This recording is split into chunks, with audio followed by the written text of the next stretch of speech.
My guest today is John Trobough, president of Narus. Welcome, John. Thank you. John, give us a brief history of Narus.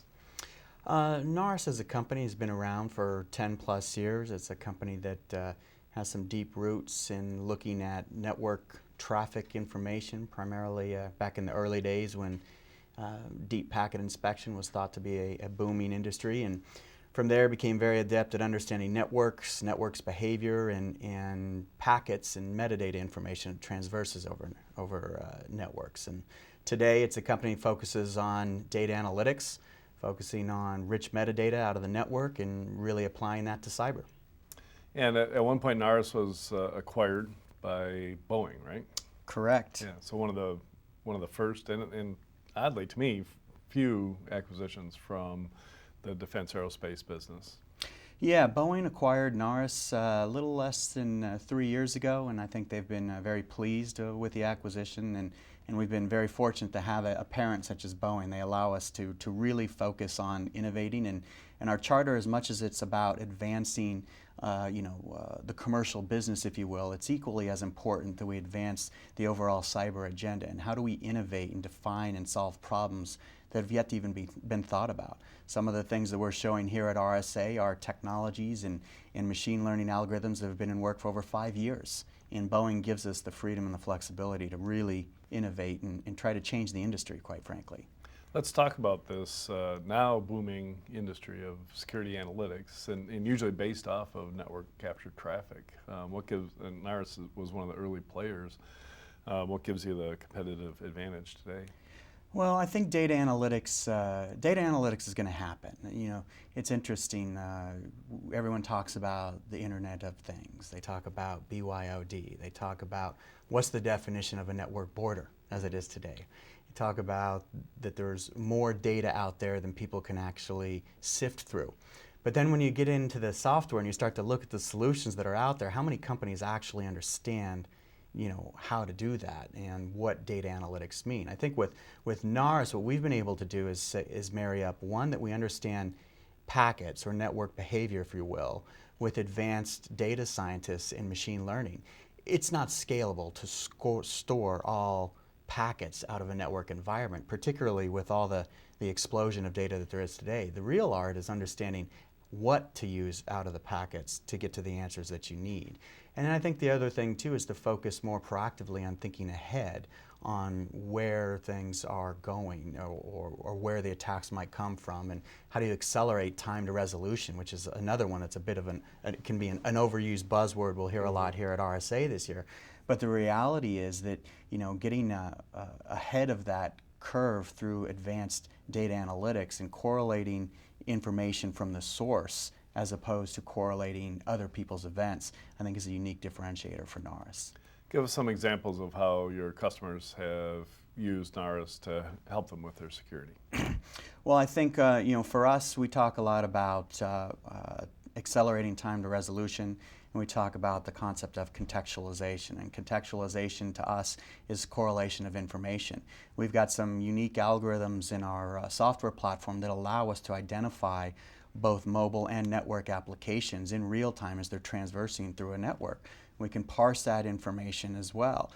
The simple fact that we can do that gives us a broader visibility to network traffic and behavior than anything else that's out there. So as a result, the types of analytics that we produce and being able to get to the root cause of an incident is much faster, it's much richer in information. We talk about it in terms of contextualization of the problem, but really what we're talking about is correlating massive amounts of information from the lower layers of layer 2 up through layer 7 and presenting that information in a way that's visually consumable. It's the other challenge. Everyone talks about data, data, data. There's so much data, analysts today can't sift through it. If you do not understand how to do good visualization, if you aren't applying the ideas of cognitive research to how it is you design and build your visualization, you're also not addressing the problem. So for Narus, I think customers value the fact that we offer an end-to-end solution. We generate the metadata and we present the metadata as well as the answers. What does a deployment look like? Is it multiple sensors and a management console? It can be multiple sensors. It could be depending upon the amount of storage you need. We have both real-time processing of data for true streaming analytics at line speed, but we also do traditional Hadoop batch-based analytics as well. And then I think there's the correlation engine, which is where all the secret sauce for the machine learning, a lot of the algorithms sits, and ultimately the visualization and how to take complex problems and present them in the simplest way. Is there anyone who's using Narus capabilities in the cloud? You know, with they're using software-defined networking, and they're actually doing networking in the cloud. Yeah, we've not deployed Narus's product in the cloud, just simply because of when you look at what we do and how low we get and we look at the information and extrapolate out the metadata, the question becomes, when you have that type of exposure to everything that's transversing the network, do you want to push that out to a public cloud and then bring that back in? And so for us, most of our customers are looking to keep it, within their own network and more of a controlled environment, because we open it up so much and give them such visibility that they don't want that type of information moving out and then coming back in. So, but we do see trend toward the cloud, and there's no technology limitation for why Narus couldn't go deploy in the cloud. It's more of a business limitation with what our customers want. And what, if you had to classify your customers, when do they come to you? Is it, post-breach? Oh no, now we have to do something. Is there anyone who proactively says, hey, this sounds like a good idea, let's do it, before they've had problems? Well, I think there's definitely breaches, definitely pique interest. But I think, at this point, I wouldn't say there's been a hard and fast rule. I mean, clearly there's been a lot of attention to cyber in general, and Narus has benefited from that, the same as other, great companies have as well. But I think for us, they come to us when they think about data analytics, and the question is, what does that mean? And understanding how you design and build that type of software product. Today, most companies' definitions, or the industry's definition of data analytics, is just a visual representation of maybe the same information but done differently. It's not really correlating the information at lower levels to present answers. And so I think with our product, we're looking to present answers. It's not only about time to resolution, it's presenting answers that are actionable so you can make decisions quicker. And that's really the core of everything that we do. We have a number of machine learning initiatives that we build into our software product, and they're all with that same vein of how do you accelerate time to resolution. I think there's no question that everyone is going to deal with some hack or some breach at some time. There's no such, to think that you're not would be naive, and that's just the way it's going, particularly with borderless networks. So the real question is, what's the time to resolution? How quickly did you do something about it? Today, the industry often talks about how many attacks did I prevent? It's really the wrong question. The question is, how fast did I respond to the problem and resolve it? Yep. On the time to resolution issue, it seems like we're rapidly approaching the era where the attackers move away from kind of this manual, send a spear phishing email with an attached malware to a PDF and get somebody's credentials on one machine and then move across the network and then extract data. So it's like there's a time frame to it that gives you all this opportunity to detect it and stop it. What happens sometime in the near future when it's a totally autonomous attack? Stuxnet-like, that goes in, does its job, gets out, and maybe you only have minutes to respond. Yeah, no, that's a good question. And again, I think that's one that Narus also thinks about. I mean, most data transversing through the network looks like just HTTP. People don't know necessarily what the applications are. We all know that mobile is one of the biggest security threats that we have. BYOD, right? People have applications on their mobile device. But how do you actually identify those applications? To your point, someone slips in the network and they're in and out real quick. Well, what if every time they slipped in the network, you knew what the application was? They're slipping in through the fact that we don't have visibility to what all the applications are. And I think this is where Narus comes in. Our focus and a lot of what we've been developing over the last 5 years in the way of advanced machine learning is on application identification. How do I identify that it's a mobile application and generate that signature and even label that application so I can make decisions. And if it's an unknown application, how do I identify that in real time to allow someone to take action on it? And so this is what we're really focusing on. Is we truly believe that that the explosion of applications across devices that we've yet to even think about. I'm just waiting for the next smart refrigerator with an application on it connecting through someone's iPad and then back to their enterprise network, right? It's going to happen, right? The question is starts with visibility and being able to see the applications. Is Narus working on interfacing with some of the protective tools, the firewalls, the routers, the switches, in order to do the remediation quickly? Absolutely. I mean, absolutely. We've had, at the show here, we've announced our relationship with HP.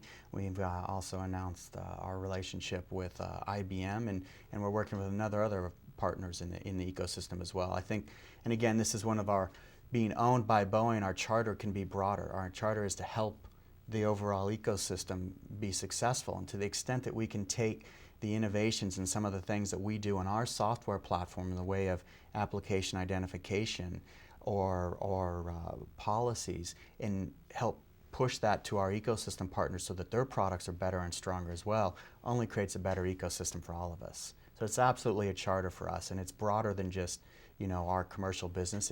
It's looking at cyber as a whole and how do we improve the industry. Do you think, or can you tell us if Boeing has plans to make more acquisitions, to build out a portfolio? So, well, that would be short answer, no. But I'd say that Boeing has been great. I've been in Silicon Valley most of my career, and Boeing recognizes that owning a company that's truly trying to innovate at the edge, we need to let them innovate at the edge and help them. And so Boeing helps us where we need help, and is also sensitive to letting us do what we need to do with a nimbleness and a speed to market and decision making which has been great. So we often talk that at Narus we get the best of both worlds. We get to be a Silicon Valley tech company, and we have an innovation and R&D capability that might sit in a larger organization, and a parent or our owner whose charter for addressing and assisting cyber goes beyond just being, making Narus just a successful commercial asset.